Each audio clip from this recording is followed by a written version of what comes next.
Welcome. So we have Mr. and Miss Humanities 2024. We have royalty in the building. Okay, so good evening, everyone. My name is Reajean Bennett, and I was contestant number 2 in the pageant. And the crown Miss Humanities, I feel elated. I'm grateful. I'm so thankful for this opportunity so that I can be able to spread positive light and impact to people. Nice. We don't like it. No, we don't like she win. You understand? Okay. Good evening, listeners. My name is Jordon Williams, your Mr. Humanities 2024. I joined this competition as an opportunity to, make new friends and new experience and to grow. And in winning this competition, it has shed light on the fact that, as males, we can make an impact. And my theme for Mr. Humanities 2024 was all about Black excellence, and you are capable and that you can do it. So that's something that this competition had shed light on, and it's something that I want to continue throughout my life. There you have it. We have Jordon running for Prime Minister very soon. I feel like he has my vote. But I'm trying to figure out if a Barack speech about. Listen, like you have it, Not even ask him how much time recites it in front of the mirror, But I love it. Actually, from their responses, I can tell, why you guys were crowned Mr. and Miss Humanities. But I want to know, tell me a bit about the experience, the build-up. Do you guys, either of you, have any history in doing any pageants at all? But the last time I entered a pageant was in primary school for Mr. and Mrs. Almanton. Oh, so she had a leg up. But her primary school, she guys, I've been training. Did she go back for the notes? Right? Did she? Go back to the little video, the little test. Mommy, let me a phone. They have the video from, Let me see how many walk. Yeah.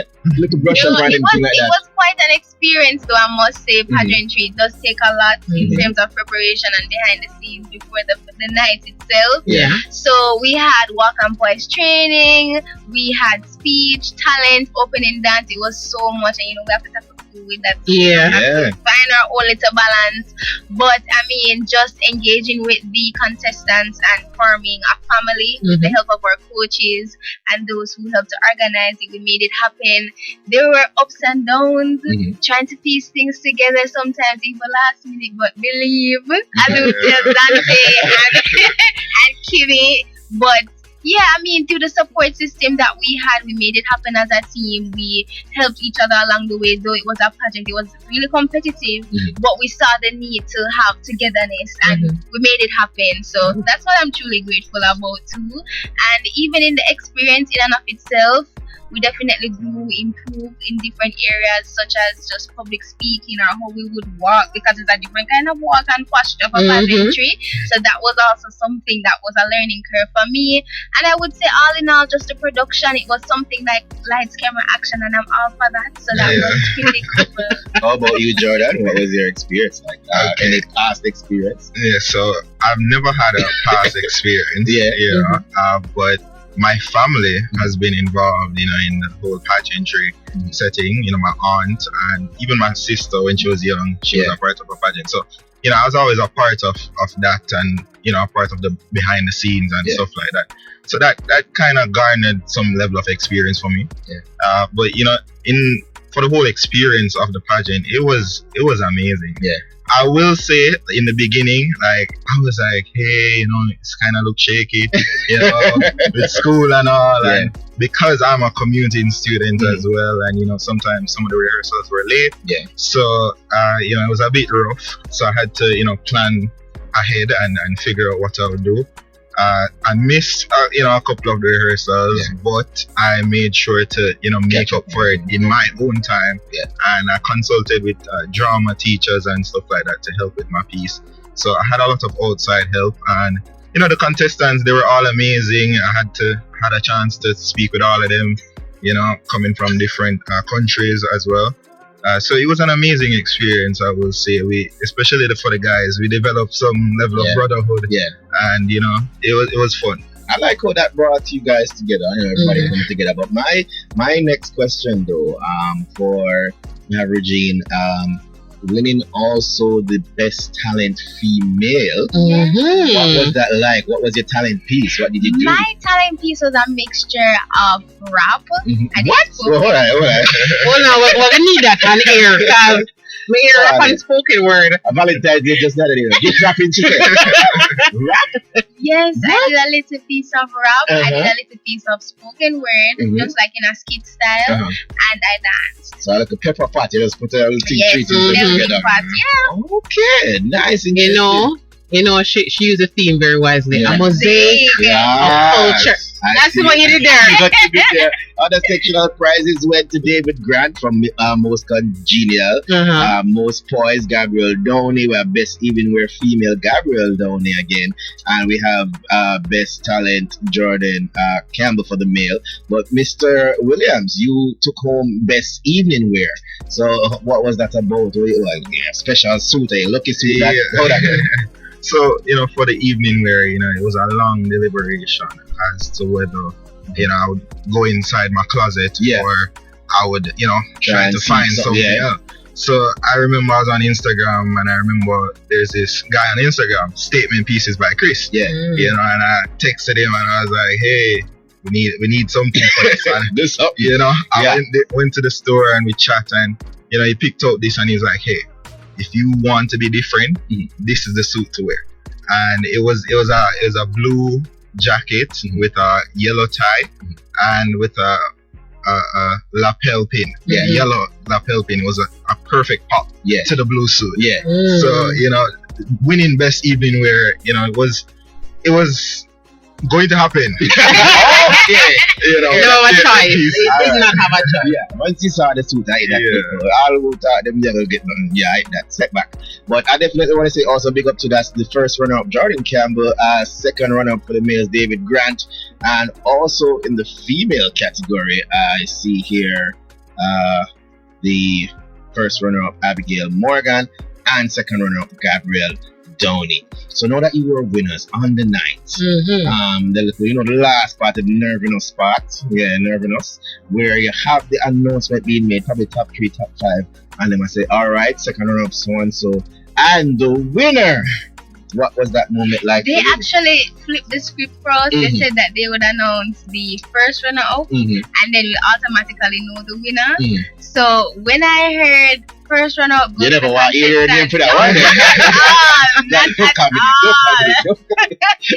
And then I heard contestant number 1, and then I saw the lights go up, and then the place just mashed up. So you said flip the script because the other person was contestant number 1. Yes. And you were contestant number 2. Yes. And the two ended up on the final thing, the first and second. No, sir. Ain't no the worst thing. You have to tell the people and say, listen, me, can't fear it, even though can't be not ready yet. I want to be first, even though we're not, but no, I like it. Okay, that's great. What about you Jordon? Well, in the announcement segment, I was a bit nervous, because the way how it went, they called the top 3, then they asked us the questions, and I was a bit confident in my question, so I was saying, hey, I probably have an edge right here. So, but down to the final 2, and it's me and my bro Jordon, and we're there, and I said, let me put my hand around him, and let's hear what they have to say. And they called his name for the runner-up, and I was like, wow, it was unbelievable. I think in a lot of those moments, I don't really see it until after, because I was at home just the other day, and I was like, wow, I am Mr. Humanities. You're royalty. I was wondering there, because when I saw the two guys at the end there. Hold on, was it Jordon and Jordon? So I'm asking him, I was like, so then could he make a mistake, Did you hear that thing?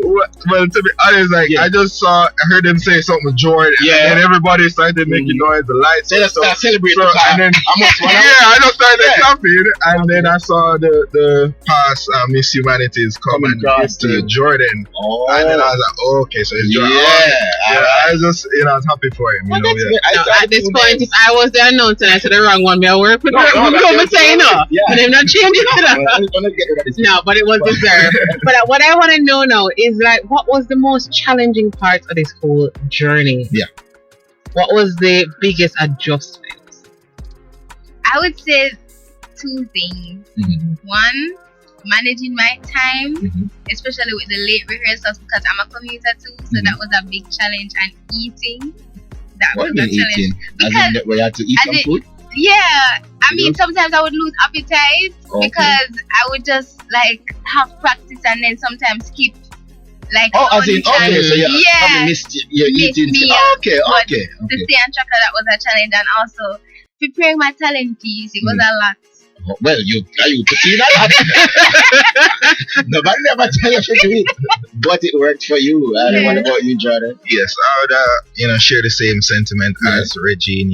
The time management was definitely key, because for me, sometimes when I have a lot to do, I tend to be all over the place. So I had to narrow it down and say, hey, you have this competition, you need to focus.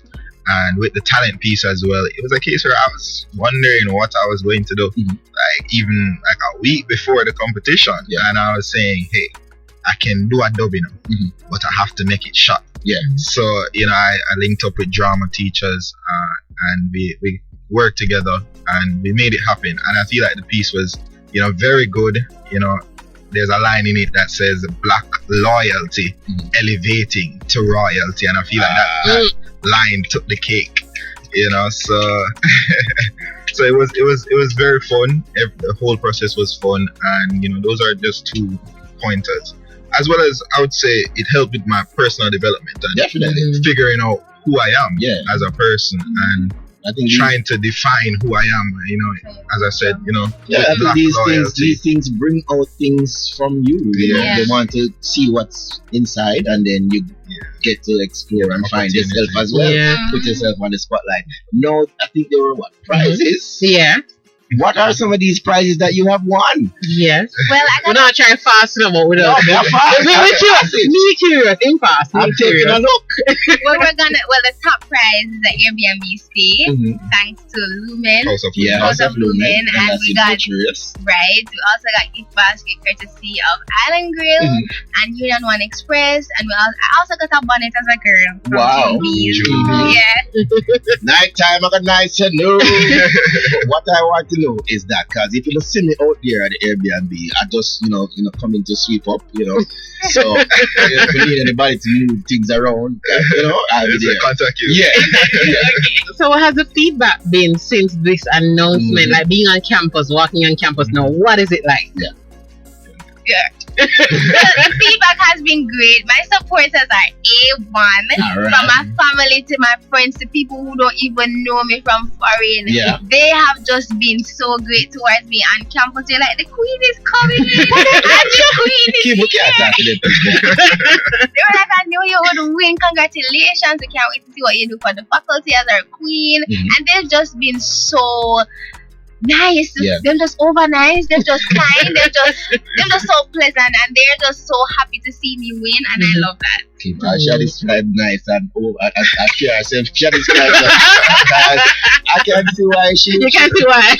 Because even though she said why she put in time on the skit, put in time on her personality, all of them things that she put time in. No, she don't stop smiling. So she put in time on the smile for you. I know that's a part of the presentation of the project. So definitely. What about you, Jordon? What has it been like, especially as a Mr. Humanities? I know most people don't really see males entering pageants. So in terms of the feedback, I have to big up my family and my friends. Basically all of my friends came out, and a lot of persons has been saying to me, they don't see a friend system or a friend support system like that, especially for males, because all of them were males that came out. True. And they don't see that a lot these days. So a lot of persons were saying, hey, yo, I love how your friends came out for you and supported you. They were just making a lot of noise at the place. As they should. They almost get put out. Almost get put out. You hear the man them say, yo, we don't enter. Say, yo, why? We don't enter. But we not come support me. Everybody starts scatter. So it's very good that they were able to come out and represent you. So now we have Mr. and Miss Humanities. What are the plan for the role? What are you going to do? Because we know them have given a portfolio to take care of certain activities. What area are you looking forward to? And any message you want to send out there? Well, for me, I plan to do a networking mingle for the different departments in the faculty because we're aware of each other, but do we really get down to the nitty-gritty to interact and see where we need to develop on? I also want to champion a philanthropic passion project that I have for a high school and a primary school, and to also spread the UA excellence to them so that they can come and join us too. All right. Yeah, so for me, I just want to spread, that humanities is more than just, humanities. Like, people think about humanities and they're like, hey, it's just a faculty and probably study philosophy over there, nothing like that. I want to basically recalibrate, what humanities is all about and allow people to say, hey, say I want to go to UA and study in the humanities faculty. There was an event just today under the tree, and it was humanities persons, repping and showing their talents, playing, singing, and I was like, hey, something like this needs to happen like every Friday, so that we can bring out the students and mingle and just have a great time as a faculty and get to know each other and build relationships, because these are relationships that will be with us for the future. So that's one of my goals. I like it. All right, so I think Kimmy, I'm thinking that we're gonna go to the break right now. And when we return, I'm gonna do a quick Funtastic Rivals battle with our king and queen, just to see who gets the little edge. We're gonna have a prize for you as well. I'm thinking a movie pass for 2 to carry 5. I like that. All right. I know it's International Women's Day. Jordon, you can't make her win. You cannot allow it. No, it has to be a fair battle. It has to be a fair battle. Anyway, no. I'm not sure what. I'm confused. You cannot give it away. That's what I mean. It has to be a fair battle. When ladies said something, Jordon, you can't win. You cannot win. I don't know what to do. I don't know. We're gonna go to the break where I said before I'm answer when it right, it be like, I'm gonna try. Which one you want? Which one you want? So we're gonna go to the break. Where we return, the fun continues. Funtastic Fridays here on Newstop 93 FM.